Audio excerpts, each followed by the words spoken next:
It is no secret that these apps have come to ease transportation in urban areas across the country. Uber, Bolt, previously known as Taxify, Uru, Yango, and Famiko are some ride-hailing apps in Ghana, with the most popular being Uber. The swift access to a ride and relatively low fares, coupled with convenience and safety, have largely characterized ride-hailing apps. But what do you do when the safety component is compromised? Some audio clips making rounds on social media lately contain horrifying experiences of riders who access the services of one ride-hailing app or another. These stories, ranging from near kidnapping and near dragging incidents to inappropriate behavior and even near-death experiences, seem to defeat the safety feature these apps offer. I was going to the shoot. We go to the place, and just like what I said, the money came out differently, and he told me to pay, and I told him I don't have that amount of money. We were doing this back and forth stuff. He was saying stuff, I was saying stuff, and he got heated, and he tried to lay his hands on me. You understand? He tried, like, he moved his hands like he was about to slap me or something. So I stepped back. I was like, whoa. As he got into this, he was like, nah, he wants to fight because I've been disrespectful to him. And I said, how disrespectful? I don't have the amount of money with me. I think the first one was picking an Uber to an event. It was in East Cantonment, and it was an evening event. The person dropped me off. I used a different service to return home, and in the morning I had a text message from my Uber driver asking me how the event went. That's extremely inappropriate. I remember I blocked the number and then received a call from the same person with a different number. Thankfully, when I blocked that, that was the end of it.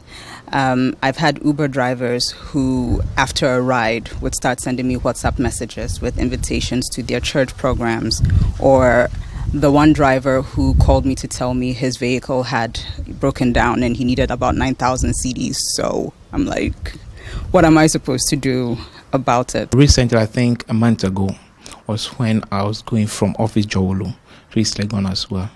And I did the order. So I used my office location, that was my pickup point, and I got a notification that the driver has arrived. So when I came out and I called him, he mentioned a different place.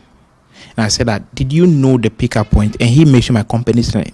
And I said, yes, that's my pickup location. And he was mentioning a different company's name. I said, but that wasn't the pickup point. Then immediately he told me that if that is the case, then he's canceling the order so that I will reorder again. And he even cut the call. So there I did another order again, standing at the same place. So different driver was connected. Then for like 3 minutes, I saw that the driver was going far from me. When I saw the map, he was going far from me. So I called his line, and he picked and said that there is a different customer in the car. And so he's going to drop him off from there. Then he'll come and pick me. And I said, if there's a customer in the car, then why then did you pick the other? So I just cut the call, and that was the point that I deleted the app. That what is going on? I was in the Uber. So I got off from the Uber and I left my charger in it. So I was calling him. I was like, where's my charger? I left my charger inside. Where is it? He was like, oh, we charger now. I showed him my direction, where I was at that very moment. I waited for him for several hours. He wasn't coming. The next day he called me like he would come to where I work, my office. I was there. I was waiting for him. He didn't appear. I tried calling his number several times. He blocked me. I didn't hear from him again. I tried filing a report, but unfortunately, Uber didn't get back to me. Last week, Sunday, I had friends over for brunch, which turned into a movie night thing. So at about 10:45 was when people were leaving, and one person decided to use Uber. The Uber driver started the trip when he wasn't even here. And when we called him, initially his phone was switched off. When it turned back on, he said he accidentally picked up a female passenger when the person who had requested the ride was male. So in the conversation with him to find out how did he start the trip, what do you want us to do? He says he's coming back to pick up my friend. Then we realized the lady was still in the vehicle and trying to make excuses and whatnot.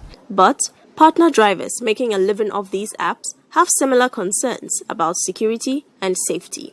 When we were going on the way, he tried to smoke in the car, and I told him, no, don't smoke. He didn't listen. He did it. But I didn't know how to sack him from the car because he was a grown-up person. But what confused me was that when he sees police like on the way or something, he tried to hide the cigarette. So I was really confused, and then we passed by a barrier, and he wants to like take another cigarette. I told him no. I parked the car and I said, please, just get down. I took somebody to Oyarifa. It was around 1 a.m. So when we were going, I saw that the place that he's taking me to, there was no, if I watch my face, there was no light. My side, there was no light. Maybe like the house is somewhere.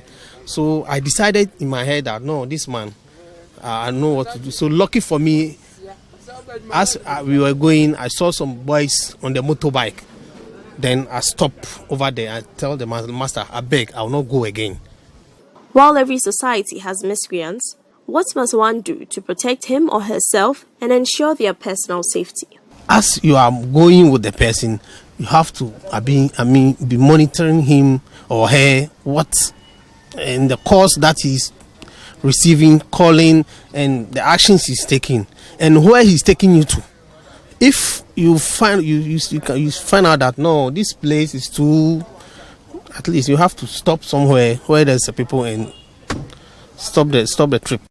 But how serious does Uber treat these concerns about security and safety? Any incident that may occur is something that we treat very, very seriously and something that's extremely unfortunate. And I think what we want people to be aware of is that for us, safety is a huge priority. So again, no form of transportation is completely safe, but we believe that the features we have, the support we have, are bringing kind of best-in-class safety to the ride-sharing sphere. So if you or someone you know has either an incident or even not an incident, just an unfortunate experience on an Uber trip, number one thing I can say is please report it to us immediately. When we have these reports, we will investigate them immediately, and where law enforcement is involved, of course, we will provide the support that's necessary to help them in their investigations. But I think the key thing we want to emphasize is that safety is a priority. Besides the obvious challenge of ensuring one's own safety, which begins only after a driver has met up with the rider, the drivers on these apps are not happy with the 25% they pay to Uber on each trip. In all, riders and drivers who are benefiting from ride-hailing apps label the initiative as a laudable one, but are appealing for tighter security measures and an improved billing system. Now, with the prevalence of ride-hailing apps available to users of Android phones, it is imperative that besides the convenience and low fares that one enjoys, one must be extra careful of their own personal security. Reporting for City News, my name is Akosia Ofenwa Opoku.